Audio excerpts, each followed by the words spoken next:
Marcus Aurelius says, objective judgment now at this very moment, unselfish action now in this very moment, voluntary acceptance now in this very moment of all external events. Within every obstacle there is always a chance to improve our condition. It's simple, it's not easy, but you can do it. Marcus Aurelius shows us how fundamental it is to see challenges as the path where it guides us to where we want to go. I'll tell you a parable to illustrate this.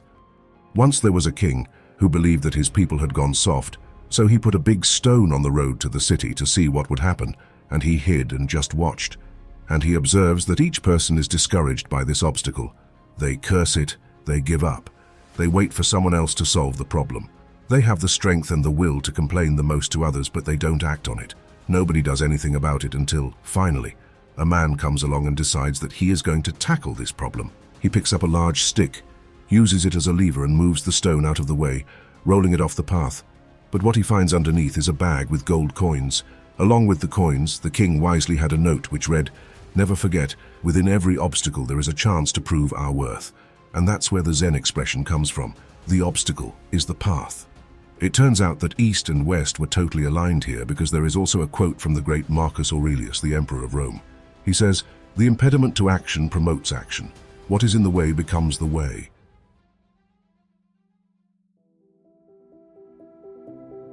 The first discipline of this would be the discipline of perception. Marcus Aurelius says, "Everything we hear is an opinion, not a fact. Everything we see is a perspective, not the truth." It makes sense that the way we see a problem is the first step towards being able to do something about it. A fascinating story that illustrates this perspective is that of John D. Rockefeller, whose career began during a crucial period in financial history, the Panic of 1857. As a young man, Rockefeller entered the financial sector, facing a scenario of uncertainty and financial challenges. He didn't see this time as a crisis, but rather as a learning opportunity amid adversity.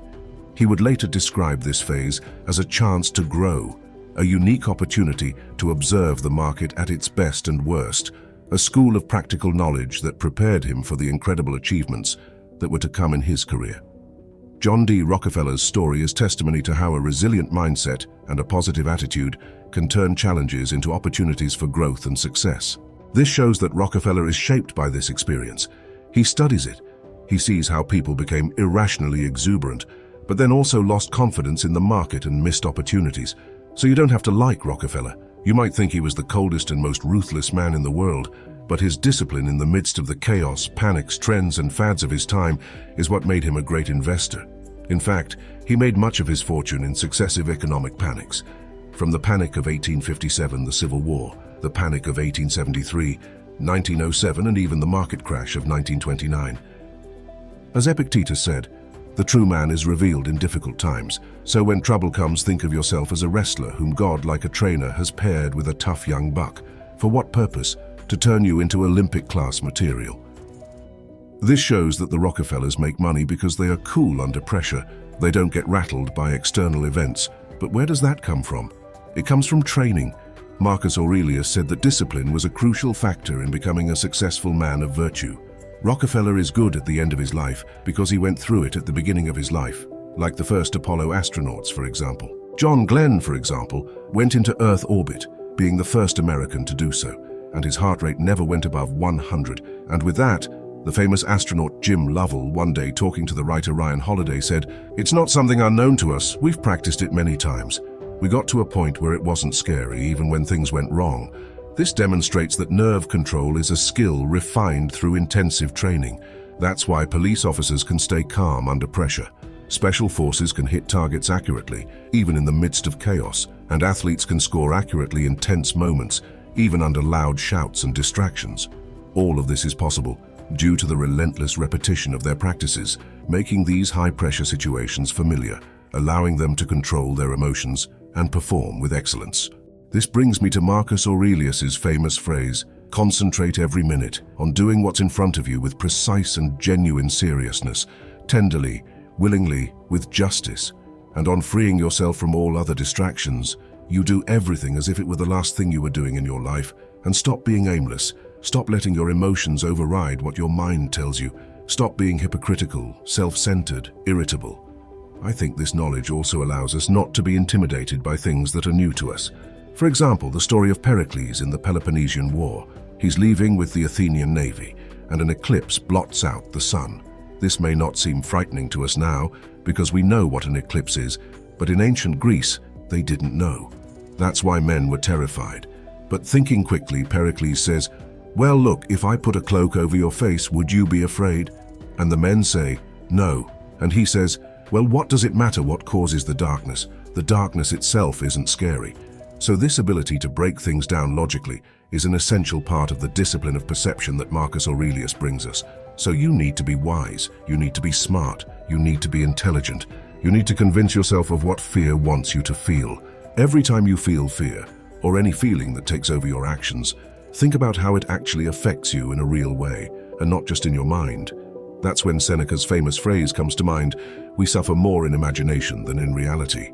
All of this is trying to get you to a point where you can realize the most essential part of the discipline of perception, which is where everyone else sees difficulty and hopelessness. You see something positive. You can see the difference between what is just your imagination sabotaging you and what is real. A good distinction is to say that fear is not real, but danger is real.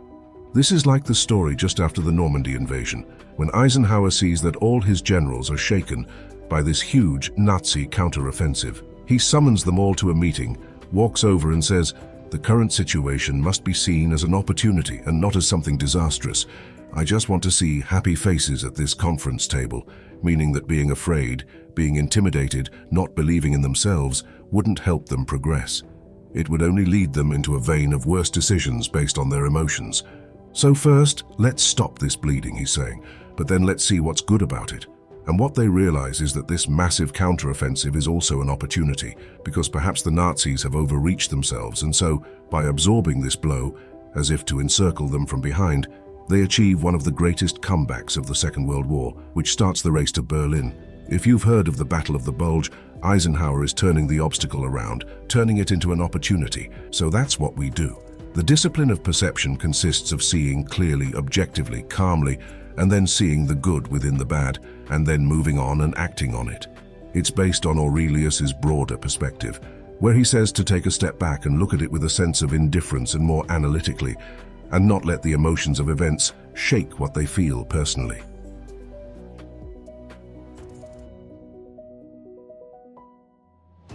It's not just about how you see things. Yes, Marcus Aurelius says, life is colored by the color of our thoughts. These thoughts are meaningless without action. What action do you take in relation to your thoughts? That's the essential part. The Stoics are action after action after action. And that's actually a mantra of the great Demosthenes. Demosthenes is still in his terrible phase of life. He has a speech impediment which made it harder to understand him. He is extremely weak. His parents die early and bad relatives steal the family fortune. This could have been the end of everything for Demosthenes. He could have simply collapsed and fallen to his knees at his situation. But instead, it becomes the event that propels his life of greatness, meaning that he decides he won't let it go. He will fight to recover every penny and bring these people to justice. So he becomes a great orator because of the injustice he suffers, and he doesn't decide to do it by magic. It was absolutely difficult. At one point in his life, he moves into an underground lair, shaves half his head so as not to be ashamed to leave the house, and practices for years and years and years to become a great orator and a great lawyer. He even practiced putting stones in his mouth, shouts against the wind, builds up this thunderous voice, overcomes his speech problem, and brings them to justice. Unfortunately, most of the fortune is gone, but that doesn't matter, because he gained something greater, which is the fact that he himself was now strong, brilliant, respected and wise, and could be a great lawyer, orator and politician, which is what he became. The obstacles Demosthenes had in life are what turned him into this brilliant lawyer, because if he didn't have any of those problems, he wouldn't have overcome the barrier of his expectations and improved his action on life from that. In this way, we can turn the worst thing that ever happened to us into a springboard for who we want to be or who we can be. In fact, it can open up a whole new destiny for us. And usually that destiny is better than if we didn't have those obstacles, because they make us stronger, and we start to see the potential to overcome whatever comes our way. A great example of this is Amelia Earhart.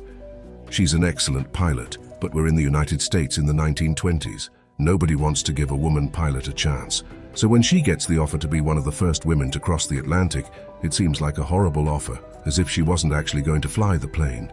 She can't even be the co-pilot. She has to be the navigator. The men will be paid, she won't. It's like a really insulting offer. But what does she say? She says yes, because she knows that if she can get started, if she can gain the initial momentum, she can beat this. And so she accepts. She flies the mission, but the result wasn't what she expected. But then, using the power and fame that comes from covering this event, she becomes the first woman to fly solo across the Atlantic. So it's a boost. In fact, she boldly painted on the side of her plane, "Always think forward." It's like a call to adventure, an invitation to courage. Imagine yourself taking flight on the wings of determination, because if you don't dare, you run the risk of sinking into the soil of ideas. Life rarely serves as perfection on a silver plate, and justice often lurks in the shadows. However, it is in the ability to work with what we have, to transform the resources available to us into our dreams, that we find the real magic. Remember, persistence is the key to unlocking the doors of the impossible. This is strongly reflected in this quote from Epictetus. Every difficulty in life presents us with an opportunity to turn inward and to invoke our own inner resources. The trails we endure can and should introduce us to our strengths. Prudent people look beyond the incident itself and seek to form the habit of putting it to good use. On the occasion of an accidental event, don't just react in a haphazard fashion. Remember to turn inward and ask what resources you have for dealing with it. Dig deeply. You possess strengths you might not realize you have. Find the right one, use it. Ulysses S. Grant has a great passage on taking the city of Vicksburg. He tries everything, none of it works. It was only after trying everything and being so desperate that he tried this crazy plan to put cannon batteries in Vicksburg. Once that's done, it can never be undone. He has to forget Vicksburg and go first to Jackson in Mississippi. But then, arriving in Vicksburg from the other side, he turns all the advantages of this fortified city into obstacles for the people trapped inside. However, the most important thing is that he discovers how to win the Civil War. That is, that it would take infinite amounts of men and energy, persistence, perseverance, dedication, and taking the war to the enemy. In fact, Sherman's march, which we know won the Civil War, is the result of marching from Louisiana to Jackson, Mississippi, and taking the war to the enemy and living off the land. So by trying everything, he accidentally discovers the way to win the war. Epictetus has another brilliant line about this. What would have become of Hercules, do you think, if there had been no lion, hydra, stag or boar, and no savage criminals to rid the world of? What would he have done in the absence of such challenges? Obviously, he would have just rolled over in bed and gone back to sleep. So by snoring his life away in luxury and comfort, he never would have developed into the mighty Hercules. This is very similar to the story of Thomas Edison and the discovery of the light bulb. 1% inspiration and 99% perspiration. We don't know if he said it or not, but he experimented with 6,000 different filaments when trying to make the light bulb work, and one of them finally worked. It takes years again, 6,000 filaments. So it's 1 out of 6,000 that works. Overcoming obstacles is about persistence and dedication, the action of day after day after day. It's also about following a methodical process. How Nick Saban, and the idea behind the process that turned Alabama into perhaps the greatest college soccer dynasty in the history of the sport. How does Saban do it? It's not about focusing on winning. It's not about focusing on the playoffs. It's not about the championship. It's not even about the fourth quarter. It's not even about the first game of the season. He wants the players to focus on what's immediately in front of them. The average down in American soccer is 7 seconds. He says, concentrate on doing your job in those 7 seconds. You accumulate piece by piece.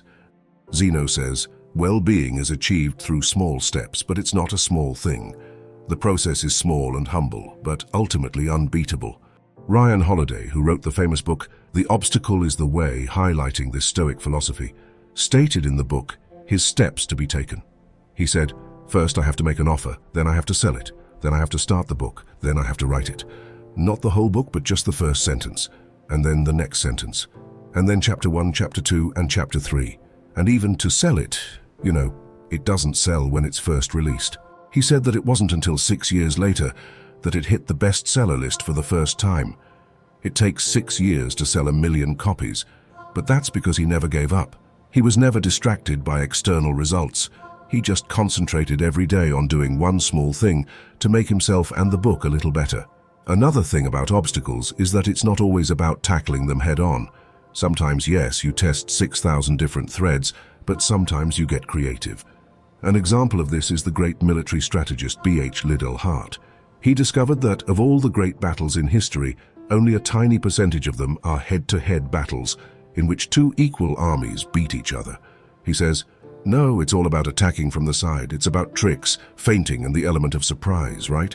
You beat your obstacles by outthinking them, outflanking them, outmaneuvering them. A good insight into this is to think of Mahatma Gandhi. Gandhi didn't defeat the British army by building a bigger army. No, he uses their strength against them, accentuating their weakness. Martin Luther King did this in the civil rights movement in the United States. Physical power must be met with the power of the soul. So the greatest achievers, the people who overcome incredible odds and obstacles, don't do it simply by throwing themselves against a wall. They find out if they can go under the wall or around it, or if they can run in the other direction. And it's the person on the other side of the wall who is trapped. There is an opportunity within the obstacle. Let's not think of ourselves as being tricked. Let's see what we can do about it. To get around the problems that arose from emotions, the Stoics came up with a great way of thinking simply and efficiently in their actions, letting anxiety no longer be part of their feelings or experiences. With that in mind, I've left a link in the first comment to help you get rid of it the way the Stoics did.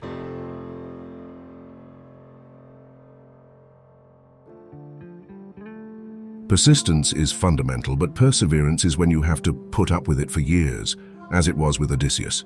He's been lost for 10 years, but he never gives up.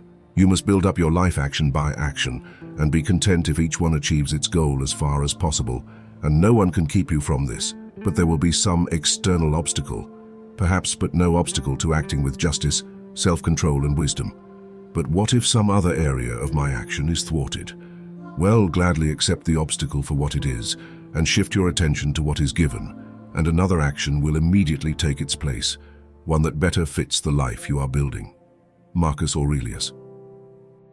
Abraham Lincoln, as you know, did not have an easy life. He grew up in poverty, his father was abusive, he lost his mother, and on top of that he dealt with a devastating depression.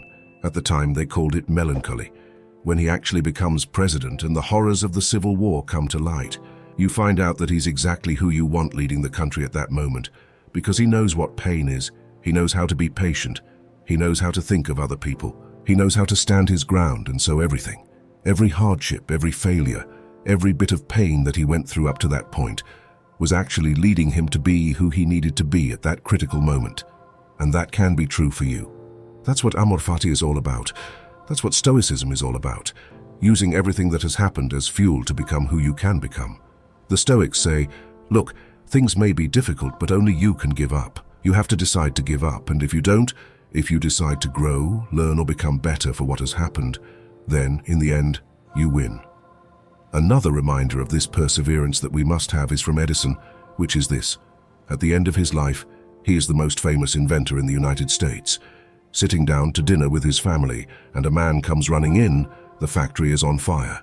His life's work is on fire. He rushes to the scene. There's nothing he can do about it. Everything is being destroyed by the brutal, devastating heat of the fire. You know, he could have broken down, he could have cried, he could have killed himself. Instead, he took his son and said, "Go and get your mother and all her friends. They'll never see a fire like this again." This is an illustration of a fundamental Stoic idea, the idea of amor fati. So yes, the Stoics accept the things that are out of our control so that we can focus on what is in our control, but beyond acceptance there is an embrace, a love for what has happened, and that is what the idea of amor fati means. Marcus Aurelius says, what you throw on a fire, the fire transforms into heat, brilliance and flame. That's what Edison was doing, and he rebuilds. He comes back better from what he's been through. And that's the question for you. What are you dealing with? Will you be better for this injury, this loss, this mess, this mistake, this failure? We've decided that no event is so bad that we can't decide to learn something from it, that we can't decide to use it as an opportunity for growth. As Marcus Aurelius said, "It is my bad luck that this has happened to me." No, you should rather say, "It is my good luck that although this has happened to me, I can bear it without pain, neither crushed by the present nor fearful of the future. Because such a thing could have happened to any man, but not every man could have borne it without pain. So why see more misfortune in the event than good fortune in your ability to bear it?" James Stockdale, who read Epictetus and was shot down over Vietnam. He was taken prisoner of war and said to himself, "I will not lose faith." And he says, "I never lost faith in my ability to decide." At the end of the story, if I survived, he said, I would have made it the best thing that ever happened to me. And he does this not just when he gets home. It's not like in Dead Time, where he's stuck there for 7 years. But while he's there, he's the commanding officer. He's strong for the men. He teaches them a code so that they can communicate. One of the things they communicate is that the beat of these cups is US, not United States, but unity over self. He is the inspiration, the backbone, the leader that these men need while they are trapped in this horrible place. And that's what Stoicism is. It's about, even when life devastates and breaks you, taking a step forward. It's about making something out of what has happened.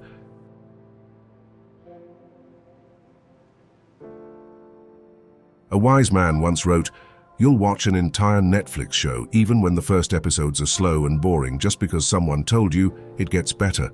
But what if you looked at your goals like that and watched your life get better instead?" I know this sounds like something to motivate you to go after your goals, but Stoicism isn't about motivation. It's about the logic we can see in it.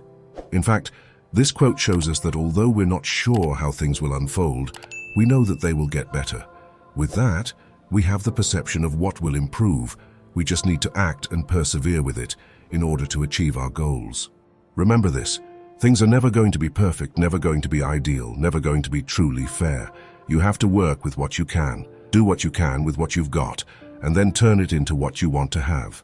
With this, Marcus Aurelius tells us, objective judgment now at this very moment, unselfish action now in this very moment, voluntary acceptance now in this very moment of all external events. But more importantly, be aware that this voluntary acceptance can be absorbed and portrayed as a great point of view. For this is one of the main reasons why people fail to have an unshakable Stoic mentality, and there's a piece of wisdom that every Stoic should know. And to find out more about it, click on this video on the screen and watch it right now.